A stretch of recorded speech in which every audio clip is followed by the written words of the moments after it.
mo na yan. Affordable na hammer drill ba yung hanap mo? 3-in-1 na to. Kilalang brand na din. Mula sa welding machine, grinder, at iba pang tools na abot kaya. Sige, pakita ko sa inyo to. Nice na at may lagayan na yung hammer drill na to. Kasama na rin siyang dalawa, flat at pointed na pangtibag ng semento. May mga drill bits na rin na pang semento. Ganito yung gamit mo, sobrang bilis ng trabaho. Dahil nga, sobrang lakas ng bumutas nito. Heavy duty na rin yan. Built pa lang at bigat, alam mo nang magtatagal. May lock na rin ang buttons nito. At may selector na rin. Press mo lang at pihitin to kung hammer yung gagamitin mo. Combination ng hammer at drill. At kung drill lang talaga, depende na sa'yo yan. Sobrang dali rin lang gamitin ito. At may cover na rin ng rubber, yung pinakatip niya. Sa mall bibili ng mga ganito, maghanda ka na ng 6,000 pataas. Press mo lang to.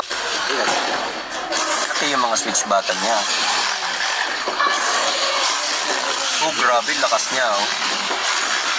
Walang magawa ang mga semento. Hindi mo na kailangan gamitan pa ng martilyo. Tamang-tama rin to kapag naglilinya ka ng kuryente.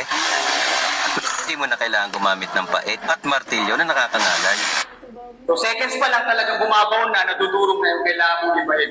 Kunyari, buhos yan, pader, or kahit anong kailangan gibahin o pinapagawa. So yun, dahil affordable lang siya. Tingnan nyo naman, no? Tamang-tama to. Pag magtitibag ka ng cement or maglalagay ng linyahan ng kuryente or daanan ng tubo,